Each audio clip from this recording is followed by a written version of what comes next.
ಇನ್ನು ಮಡಿವಾಳದಲ್ಲಿ ಭಾರಿ ಮಳೆಗೆ ಬೃಹತ್ ಮರ ಧರೆಗುರುಳಿದೆ. ಇನ್ನು ಮರ ಧರೆಗುಳಿದ್ರಿಂದ ವಾಹನ ಸವಾರರು ಅಲ್ಲಿ ಪರದಾಟವನ್ನ ನಡೆಸ್ತಾ ಇದ್ದಾರೆ. ಬೃಹತ್ ಆಗಿರುವಂತಹ ಮರ ಧರೆಗೆ ಬಿದ್ದಿದೆ. ಹಾಗಾಗಿ ಅಫ್ಕೋರ್ಸ್ ಅಲ್ಲಿ ಟ್ರಾಫಿಕ್ ಜಾಮ್ ಆಗಿರ್ಬೋದು, ಯಾವುದೇ ಥರದ ಒಂದು ಅಡೆತಡೆ ಇರ್ಬೋದು, ಅಲ್ಲಿ ವಾಹನ ಸವಾರರು ಪರದಾಡ್ತಿದ್ದಾರೆ ಅದರಿಂದಾಗಿ.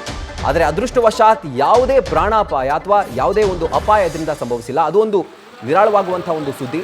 ಆದರೆ ಬೃಹತ್ ಮರ ಏಕಾಏಕಿ ಧರೆಗೆ ಉರುಳಿರೋದ್ರಿಂದ ಭಾರಿ ಮಳೆಯಿಂದಾಗಿ ಅಲ್ಲಿ ಟ್ರಾಫಿಕ್ ಜಾಮ್ ಉಂಟಾಗಿರುವಂತಹ ಒಂದು ಮಾಹಿತಿ ಇದೀಗ ಲಭ್ಯವಾಗ್ತಾ ಇದೆ. ಅಲ್ಲಿನ ಜನರು ಕೂಡ ಇದರಿಂದಾಗಿ ಒಂದು ರೀತಿ ಕಷ್ಟವನ್ನು ಅನುಭವಿಸ್ತಾ ಇದ್ದಾರೆ. ಆದರೆ ಇನ್ನೂ ಕೂಡ ಯಾಕೆ BBMP ಅಧಿಕಾರಿಗಳಾಗಿರ್ಬೋದು ಅಥವಾ BBMP ಅವರು ಯಾಕೆ ಆ ಜಾಗಕ್ಕೆ ಹೋಗಿಲ್ಲ, ಅಲ್ಲಿ ಮರವನ್ನು ತೆರವು ಮಾಡುವಂಥ ಕೆಲಸವನ್ನು ಯಾಕೆ ಮಾಡ್ತಾ ಇಲ್ಲ? ಯಾಕಂದರೆ ಈ ಪ್ರಶ್ನೆ ಯಾಕೆ ಅಂತಂದರೆ,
ಒಂದು ಲೂಲು ಮಾಲ್ನ ವಿಜುವಲ್ಸನ್ನು ನೀವು ಮೊದಲನೇದಾಗಿ ಗಮನಿಸ್ತಾ ಇದ್ದೀರಿ. ಯಾವ ಥರ ಮಳೆ ಬರ್ತಿರೋದ್ರಿಂದ ನೀರು ಕೂಡ ತುಂಬ ಭಾರಿ ಮಟ್ಟದಲ್ಲಿ ಹರಿತಾ ಇರೋದ್ರಿಂದ ವಾಹನ ಸವಾರರು ಗಾಡಿಗಳನ್ನ ಪಾರ್ಕ್ ಮಾಡಿ ಫಸ್ಟ್ ನೀರು ಕಮ್ಮಿ ಆಗಲಿ ಅಂತ ಕಾಯ್ತಿರುವಂತಹ ದೃಶ್ಯಾವಳಿನ ನೀವು ಲೂಲು ಮಾಲ್ ಬಳಿ ಗಮನಿಸ್ತಾ ಇದ್ದೀರಿ.